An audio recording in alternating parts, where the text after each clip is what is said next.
Tento program vám přináší Edenvale Aerodrom. Dobrý den. Od doby, kdy se Bohdan Turok, kanadský zajímavý psycholog, vrátil z Abu Dhabi ve Spojených arabských emirátech, uplynuly už 2 roky. Mezitím se stal otcem malého Kaje a oženil se Shailene Bourne Turok, kanadskou mistryní světa v krasobruslení. Teď se ale vrátíme do doby, kdy se vrátil z Abu Dhabi a tady jsou jeho zajímavé zkušenosti.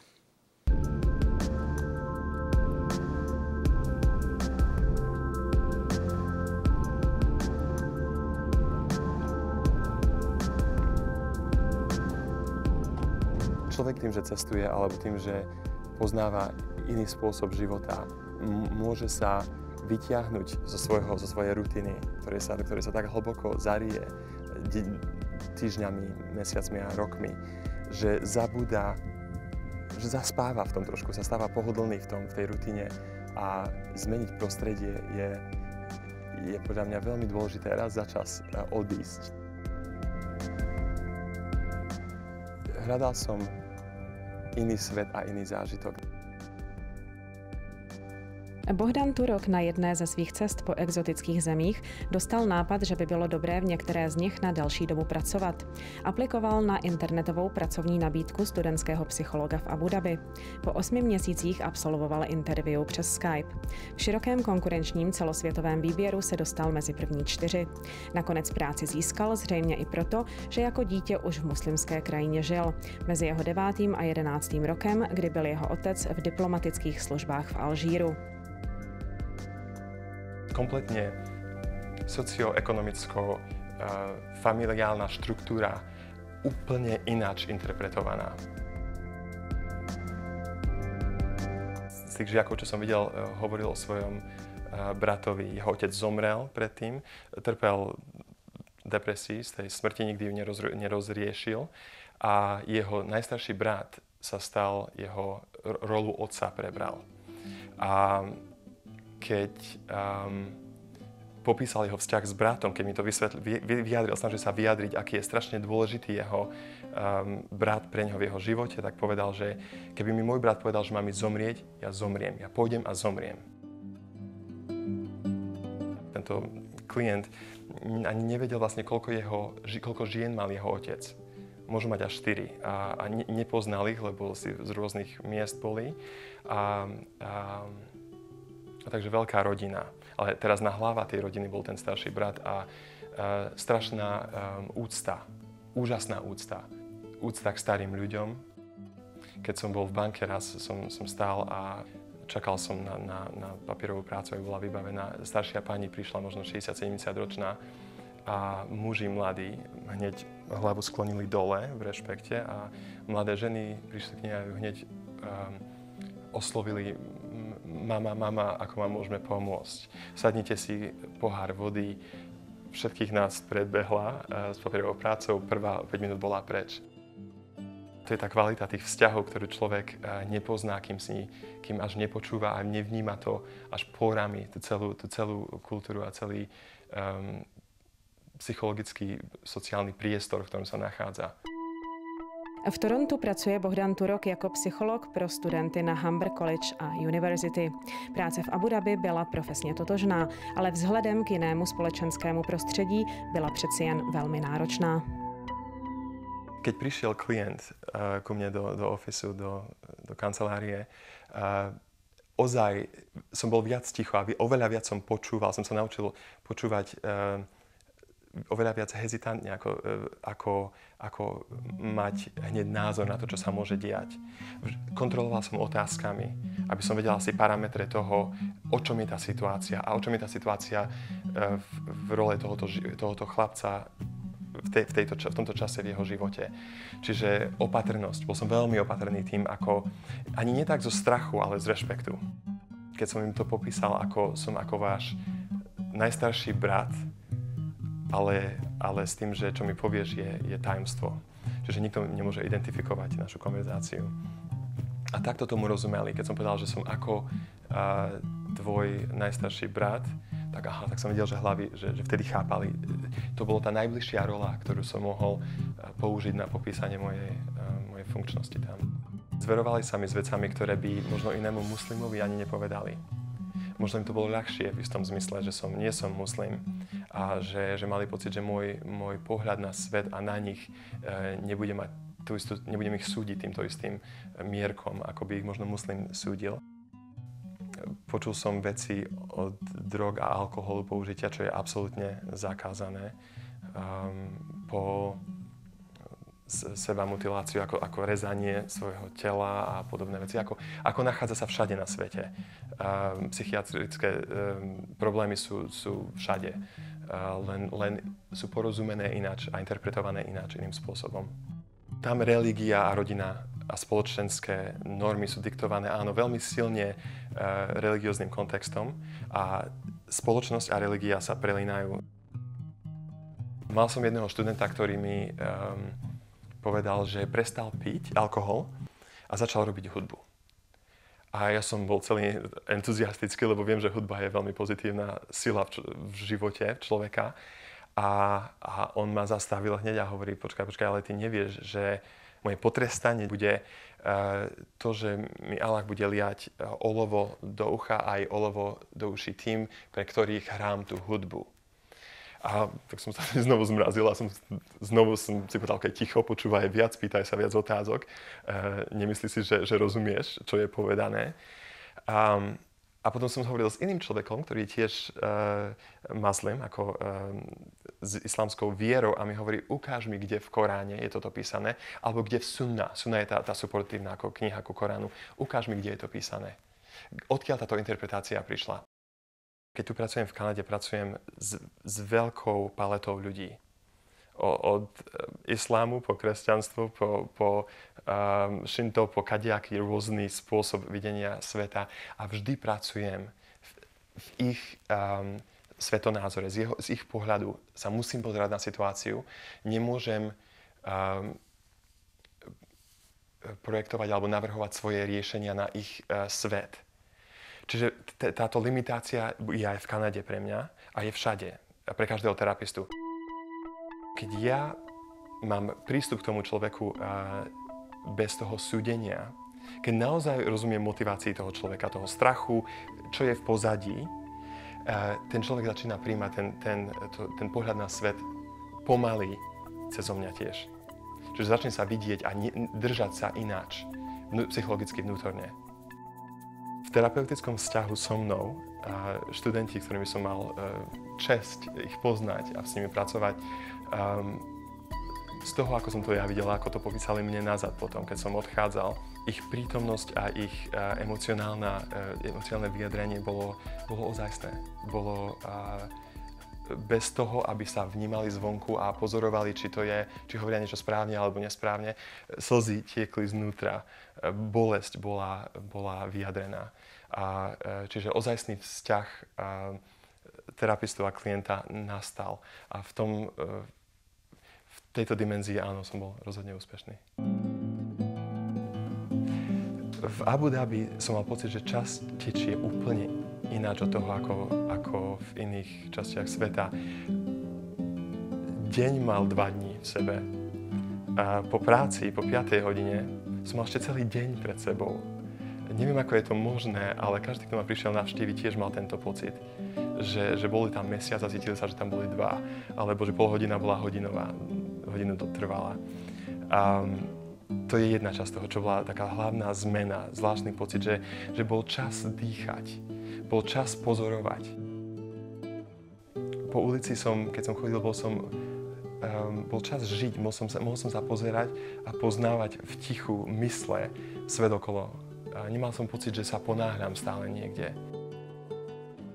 Veľmi rýchle som si vyvinul široký spoločenský kruh, lebo tí expatrioti veľmi ako magneticky sa spájajú v tých častiach sveta, kde nepoznajú, nič im nie je známe, ako mne nebolo nič známe, tak sa stretávajú a takisto som sa ja s nimi stretával a som poznával ten svet z tých rôznych pohľadov.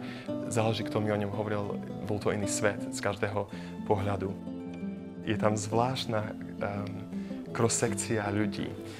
Je to etnicky veľmi diverse, ako diversná populácia, len asi 11% sú domáci ľudia a každý iný je z iných častí sveta.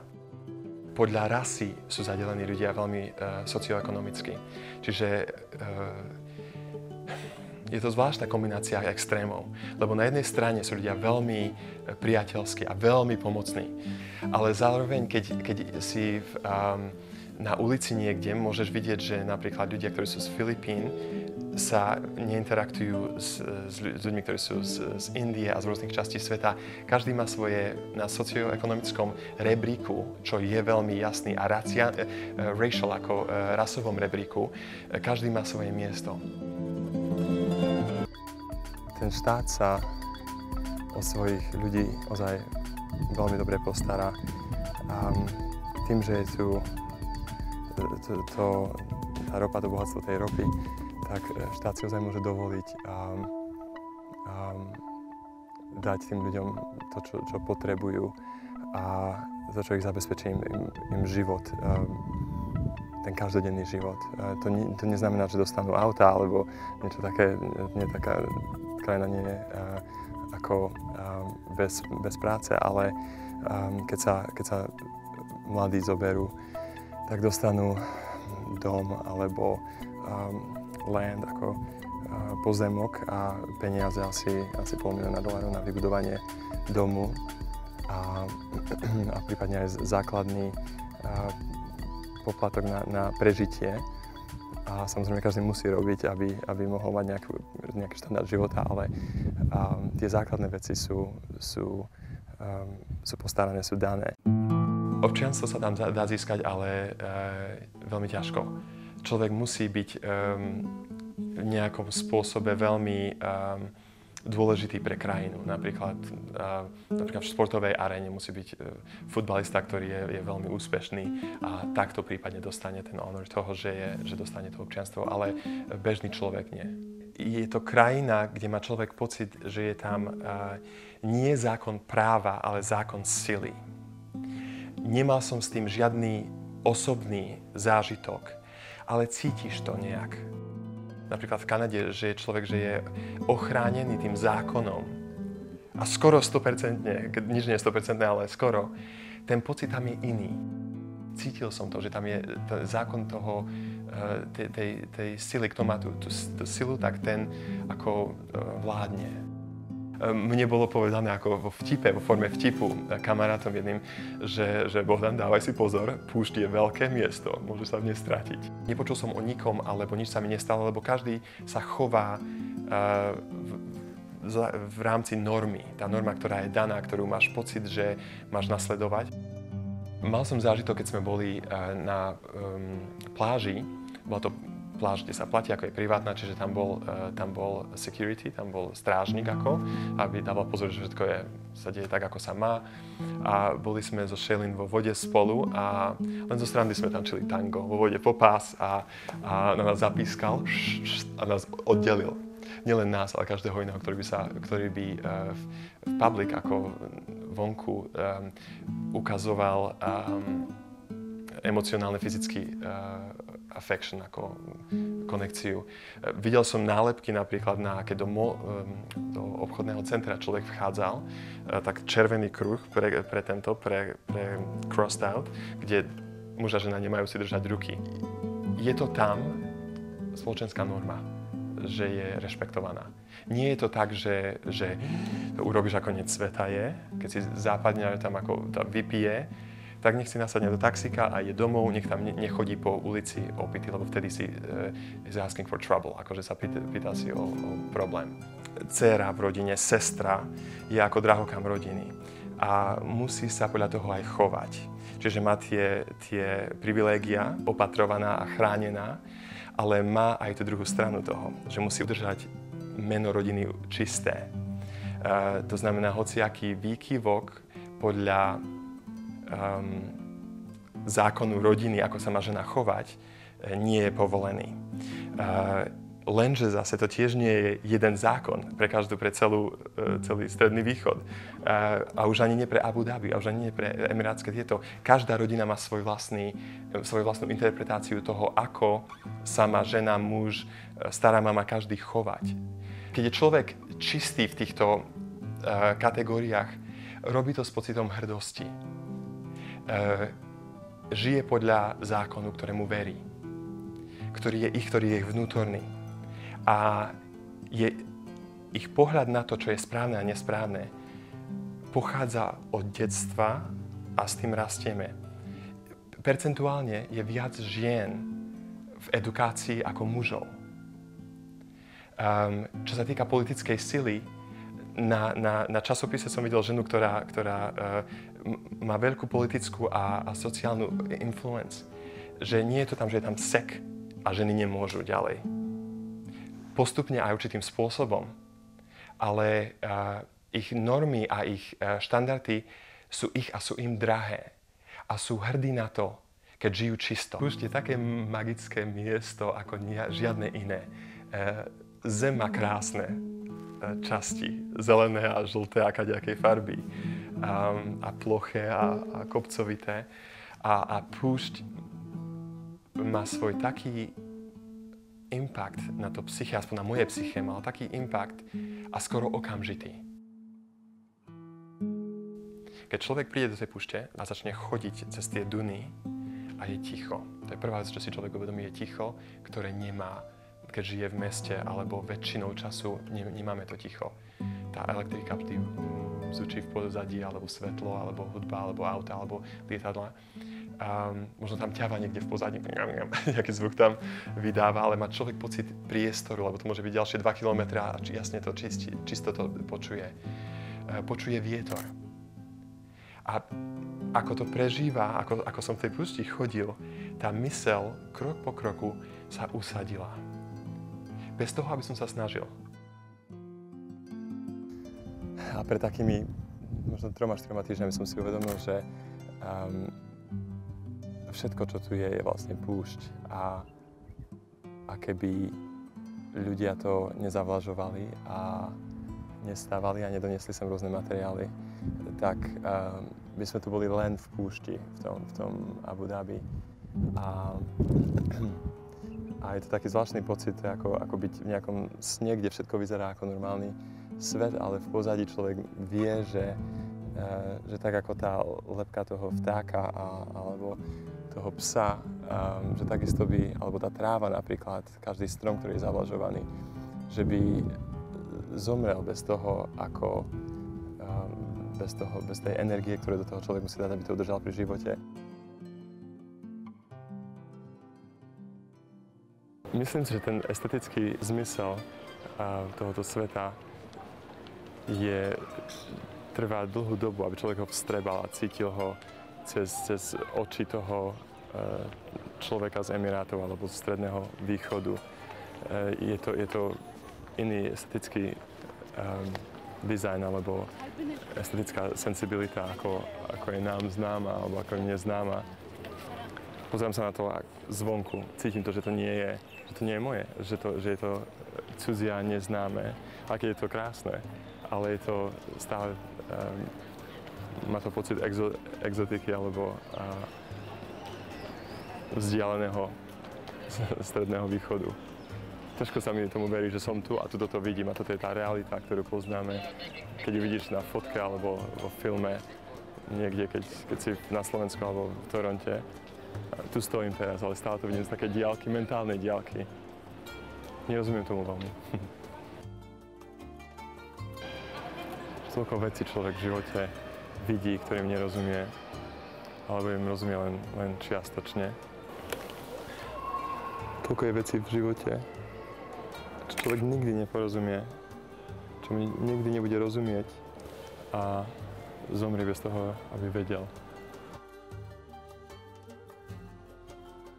Keď človek sa rozhodne ísť do krajiny, ktorú nepozná, keď tam nikoho nepozná a nič mu nie je známe, veci, čo vyzerajú rovnako, neznamenajú to isté, ani potrasenie ruky neznamená to isté ako tu, tak si uvedomí, že keď to prežije, ten adjustment tie prvé 3 týždne a aj vie schopný v tom fungovať, že získal som si seba istotu, ktorú sa dá získať len cez takýto zážitok alebo takéhoto druhu zážitok.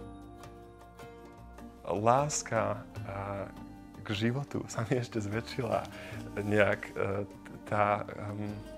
ten pocit o tom, aký je úžasný a farebný ten život, ako napríklad ten perský koberec, ktorý má takú komplexnú formu. Často som o tom svete rozmýšľal ako o tom perskom koberci, ako o tom strednom východe.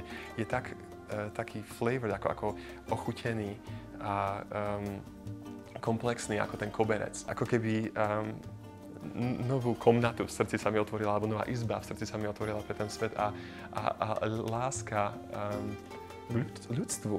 Poznať človeka, ktorý sa pozerá na situáciu z úplne iného pohľadu a stále nájsť človeka, to, čo nás spája v tom druhom, je dar, ono to berie, to nie je len dané, to si musí človek zarobiť, musí na tom pracovať, ale keď to získa, ostáva to v ňom.